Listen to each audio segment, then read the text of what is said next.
Hello, everybody. Yes, it is a POW day on the morning Devo with Beau. It is POW'd out, meaning we are going to be done with the book of Genesis. We are POW, done. Done. It's a Hawaiian term to mean finished, all kaput. We are done. Finishing the book. On today's edition of the Devo with Beau, morning Devo with Beau, afternoon Devo with Beau, whatever you want to call it. But my name's Beau Willette, and I have been doing these streams for the past, 5 years or so, maybe 6 years now.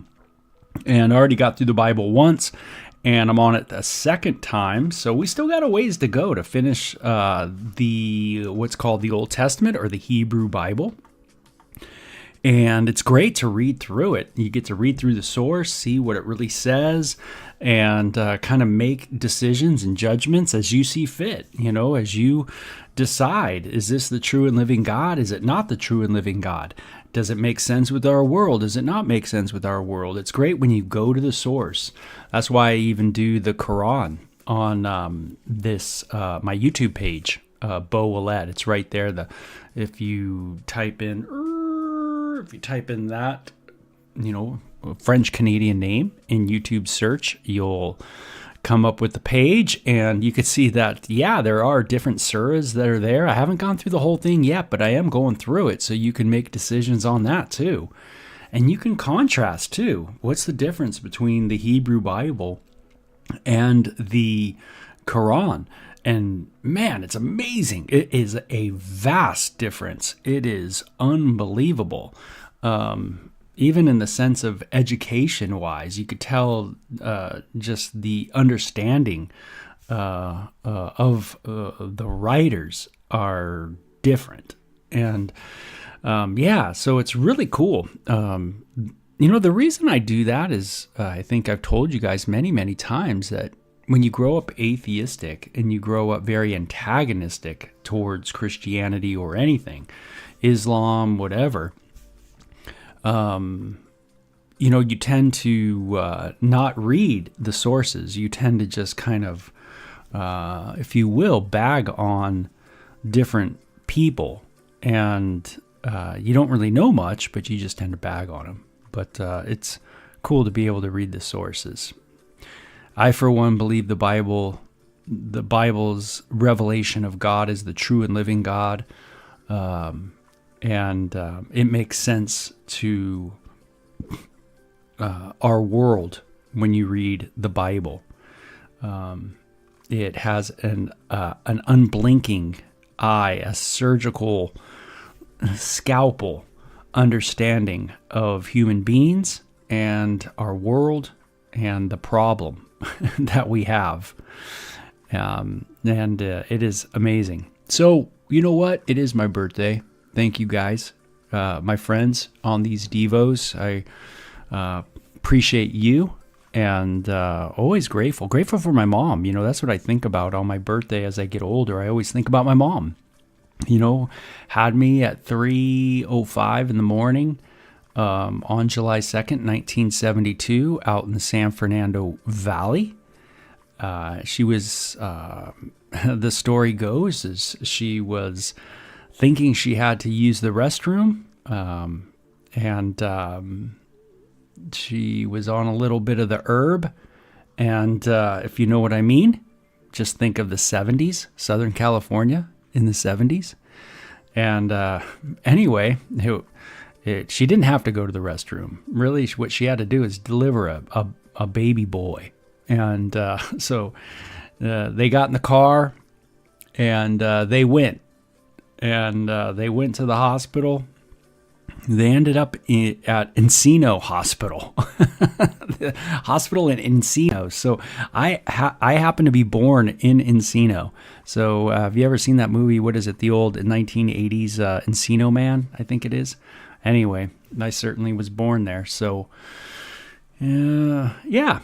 And she's always told me she almost had me in a car. So kind of neat. Hey, thanks for, again, all the birthday wishes. And let's get into it. because that's what's fun about these devos is we get to kind of read through the Bible together and just keep pouring into it and going through it. So it says, Joseph threw himself on his father and wept over him and kissed him. And so Joseph threw himself on his father and wept over him and kissed him. Remember, his father just passed away. Since then, Joseph told the physicians who served him to embalm his father's body. So Jacob was embalmed. The embalming process took the usual 40 days, and the Egyptians mourned his death for 70 days. Now, different cultures have different ways of dealing with a body that is no longer active, no longer alive. The cells are no longer functioning. We call death. It's interesting.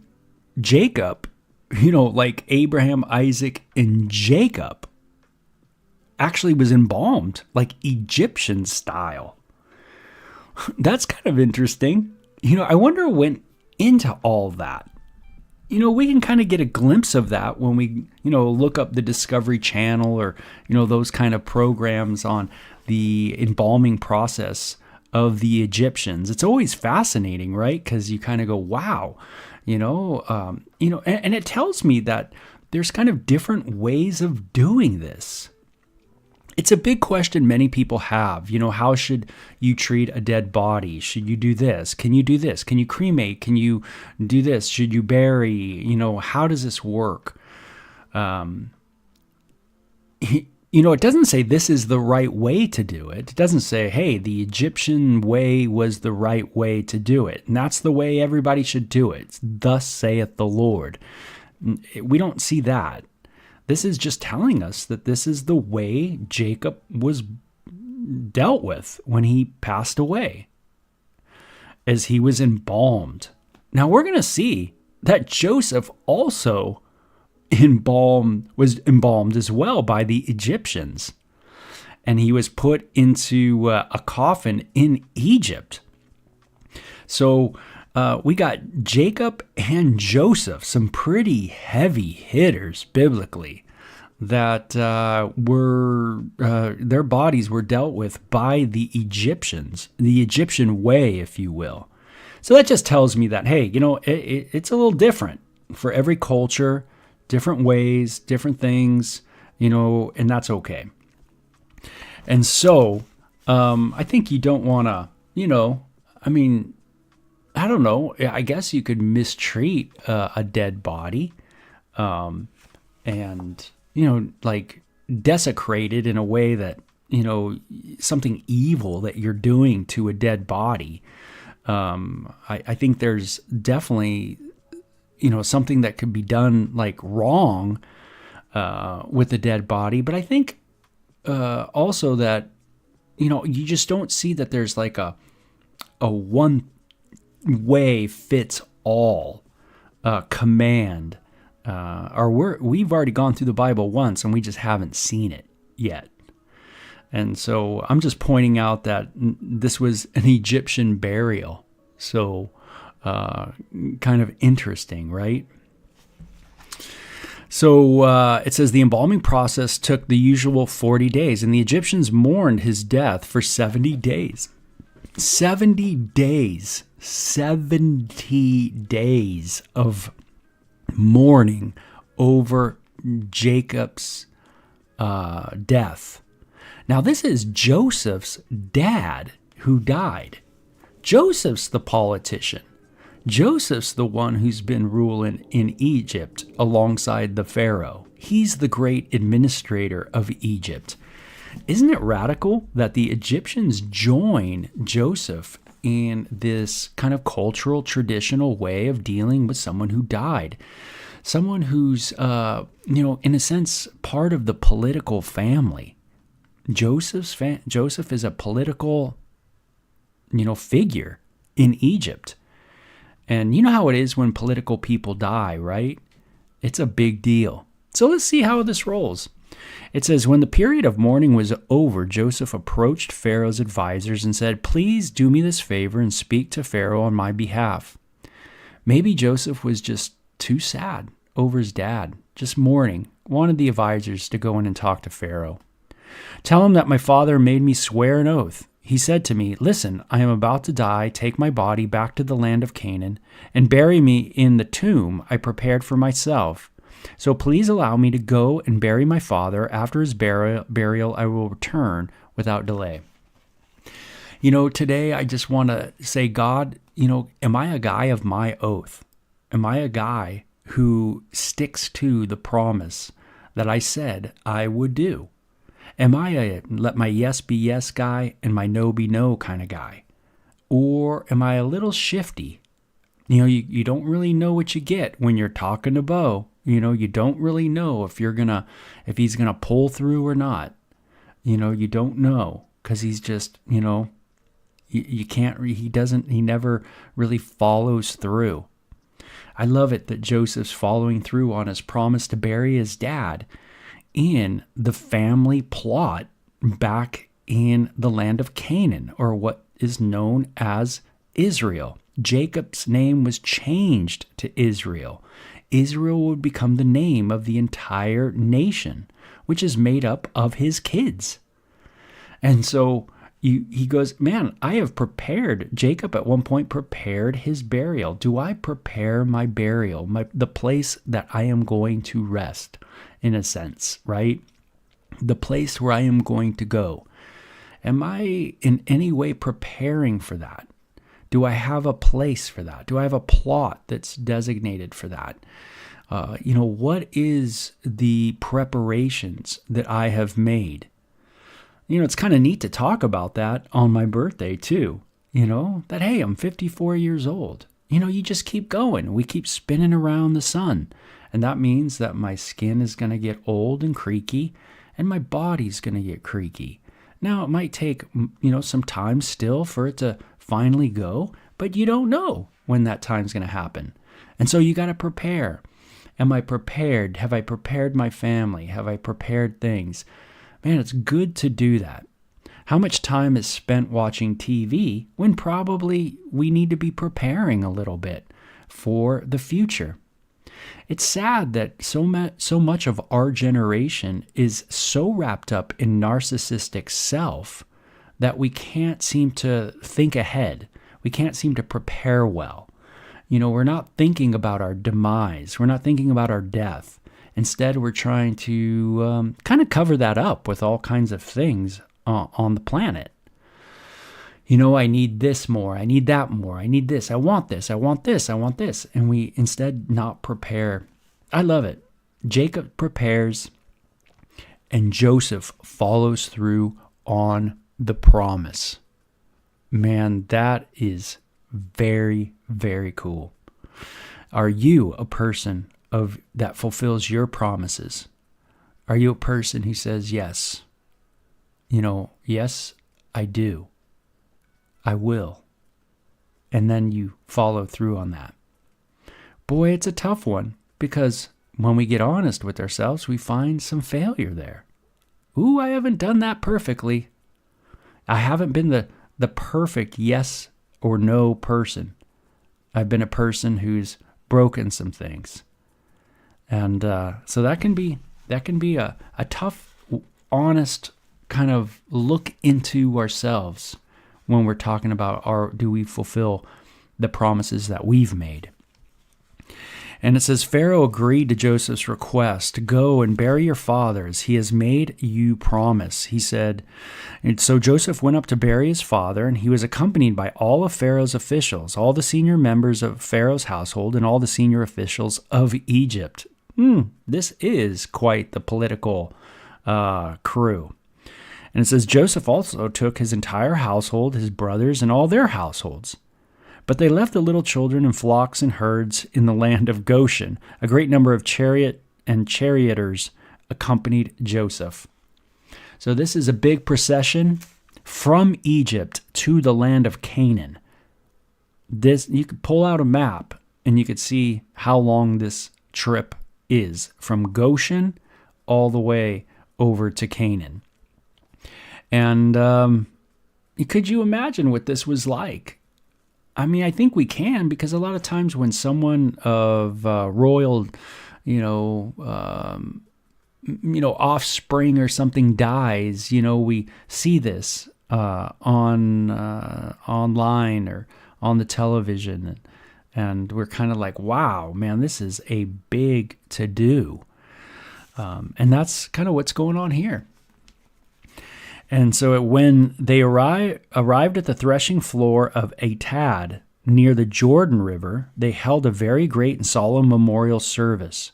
With a 7-day period of mourning for Joseph's father, the local residents, the Canaanites, watched them mourning at the threshing floor.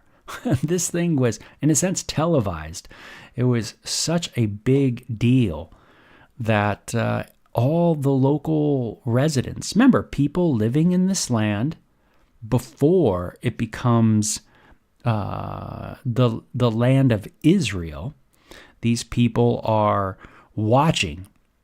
And it says, and they renamed the place which is near the Jordan Abel Mizraim, for they said, this is the place of deep mourning for these Egyptians. So there was so many Egyptians that traveled from the area of Goshen or in Egypt all the way to the land of Canaan, that the Canaanites just were like, man, this is a bunch of Egyptians, meaning they must have looked like Egyptians. Isn't that interesting? Jacob's buried like an Egyptian. Joseph looks like an Egyptian culturally. Again, I think this kind of throws us a little bit in our day if we get honest. We tend to see things a certain way culturally, and we can't quite get out of it. We tend to assume that we are right in our culture, or our way is the right way, and that everybody else is just wrong. It's kind of interesting. We kind of think, I'll use an example, and this one might bother you, I don't know. But, there's songs that talk about the United States being free. I don't know if you know what I'm talking about, like a song. Like a song on the radio or a song that, you hear. And it talks about, United States being a free country. And, it kind of can get in your mind that every other country is not what? Free. That we are free, but nobody else is free at all. You go anywhere else, they're not free. There's no free people on the planet other than us. And you can kind of, get a sense that that's the way we think. That we're free. Our way of governing is better. Everything's better that we do. We are the free people. Nobody else is free. It's kind of interesting. And, and I'll leave it there. But the Canaanites saw that there's all these Egyptians around. It's interesting that Jacob is, embalmed as an Egyptian. Joseph looks like an Egyptian, and, we might have a problem with that. We might think, gosh, the Egyptian way is not a real free way to live. And boy, they're not really cool people. And man, they didn't do things right. Well, yeah, Joseph might have had a different idea. He might have thought a little different about it. We just tend to live in our bubble, and we unfortunately become super arrogant, and we just can't see properly. We get, like I use the term bent a lot.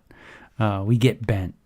So it says, so Jacob's son did as he commanded them, and he carried the body to the land of Canaan and buried him in a cave in the field of Machpelah near Mamre. This is the cave that Abraham had bought as a permanent burial site from Ephron the Hittite. So Jacob wanted to be buried at his family plot. This is the plot of his family, of his ancestors. I'm going to be buried in my family plot. I'm going to go to Wilton, Maine. There, I already have a family plot, and it's my name's already engraved, actually, in one of the stones there. So that's pretty cool, right? And but hey, that's where the crew comes from. That's where the group, the one of the family lines is from. And so, hey, that's where my final resting spot will be. And Joseph fulfills the mission. He gets his pop, his body back where it needs to be. It's a cool thing when someone dies in your family and you're willing to bring that body, to get that body in whatever way that body is, whatever fashion it is, whether it's embalmed, whether it's this, whether it's that, whether it's whatever, but you get it back to where it needs to go. And hey, Craig, that is a cool thing. The Aussie national anthem has, "We are young and free." Yeah, it's interesting. Us Americans, though, we would look at it as United States people would be free. The Australians aren't free, are they? We're the only free. I'm joking, of course. I laugh. I'm being facetious for sure. After burying Jacob, it says, Joseph returned to Egypt with his brothers and all who had accompanied him to his father's burial. He returns to Egypt. But now that their father was dead, Joseph's brothers became fearful. What happens after someone dies? Some major player in the family. It can really go astray. People can start getting a little squirrely. And it says Joseph's brothers become fearful. Now Joseph will show his anger and pay us back for all the wrong we did to him, they said. So they sent this message to Joseph. Before your father died, he instructed us to say to you, please forgive your brothers for the great wrong they did to you, for their sin in treating you so cruelly. So we, the servants of your God, of the God of your father, beg you to forgive our sin. When Joseph received the message, he broke down and wept. When his brothers came and threw themselves down before Joseph, look, we are your slaves, they said. Wow. So it's interesting that when you read this, it sounds like, we're not sure if this is really, what they said to their father or not. I'm assuming maybe it is. Maybe they did go to their father Jacob and say, hey, this is what we're going to do when you die. We're going to, or are they making this up, because they're fearful and they're saying, hey, Joseph, this is what we did. We went to your father Jacob and we said, I'm not sure what was in their heart, but all I could say is that fear certainly was in their heart. And when fear's in your heart, man, we say a lot of the weird things. Like instead of saying my dad, our dad, it's your dad. Maybe they're just fearful of disrespecting Joseph. Remember, you can kind of recall Joseph's very early dream, right? When he lived on the farm with his family. That dream, that one day everybody's going to bow before him and his family. And here you have his brothers bowing down before him, right? And saying, hey, we're going to be your slaves. We'll be your slaves. Just don't do anything wrong to us. They're fearful. They're still not trusting Joseph, but really still feeling guilty for what they've done and their cruelty to their brother, Joseph. Trying to make things right in a relationship. Trying to, fear creeps up and then, when fear creeps up in our heart, we become sometimes we don't trust anymore. We start looking at people through the wrong lens. Have you ever looked at someone through the wrong lens? You know what I mean by that? The wrong set of glasses? Where instead of looking at people through faith, you're looking at people through fear. Instead of looking through people through faith, like, hey, how this person is a person made in the image of God. I'm going to trust that God's got me in their life to minister to them or to reach out to them or to encourage them or to show them compassion, show them the love of the Messiah, that kind of thing. Instead, you have goggles that are fear. This person's out to get me. I'm going to, I got to protect myself, And, I got to stay at a distance and I can't smile and I can't say hi and I can't, go through the grocery store and walk around a grocery store and look at what people are doing. Look at how people are so afraid to smile and say hi. and just look at one another in the face.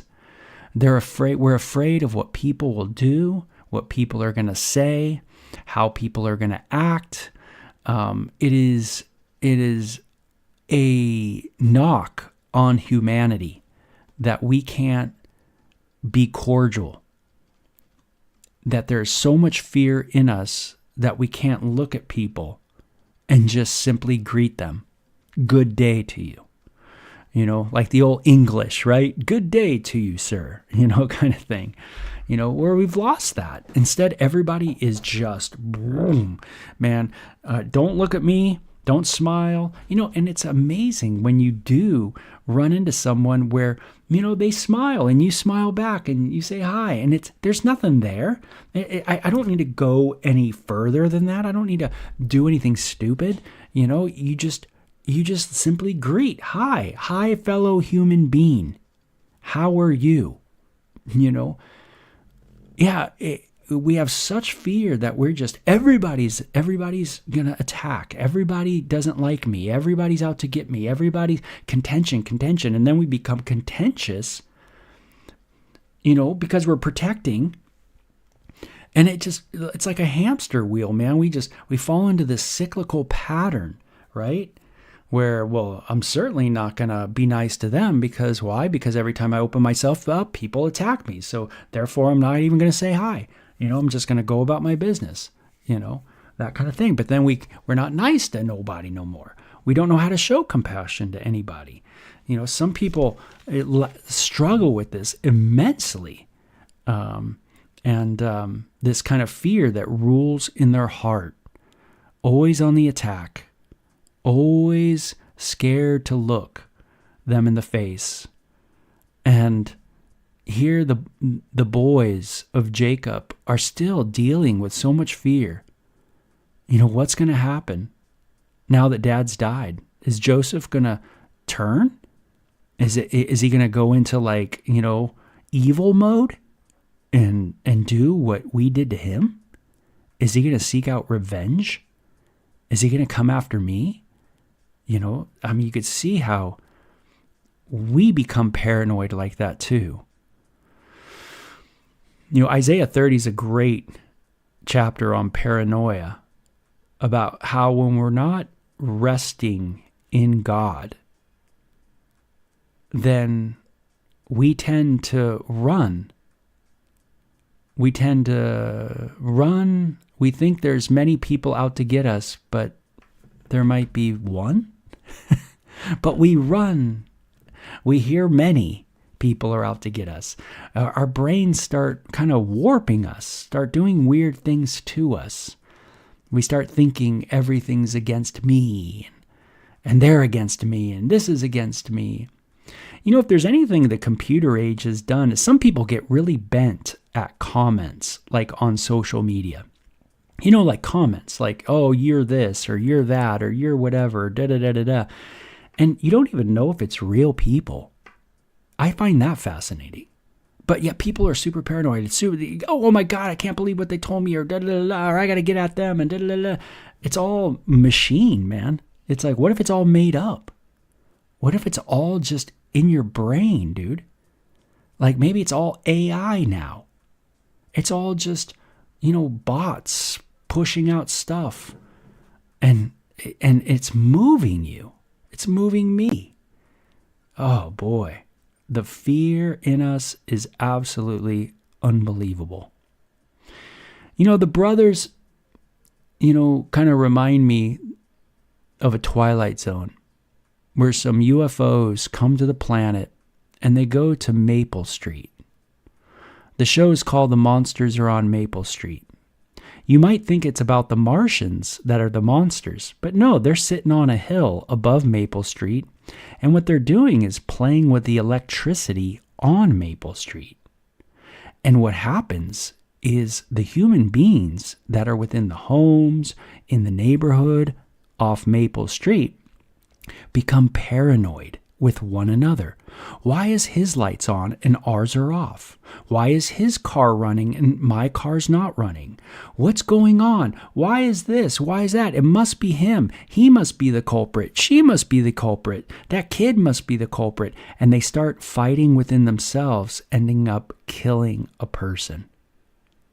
The monsters on Maple Street are the human beings. It's the fear that has ruled their heart, that has led to murder. That fear is hard to go away, right? And all the while, the UFOs are on a little mountaintop with a little resistor, just playing with the electricity. That's all they're doing, knowing that the humans will kill themselves because fear runs their world. But Joseph replied, "Don't be afraid of me. Am I God that I can punish you? You intended to harm me, but God intended it all for good. He brought me to this position so I could save the lives of many people." This is what he already reiterated with them, and he just reiterates again. And sometimes you're going to have to reiterate it again. Hey, man, I forgive you.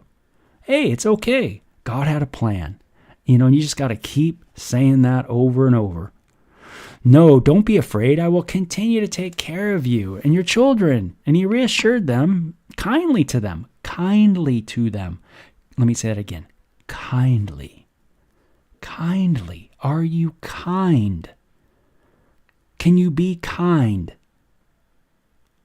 Not just to your wife.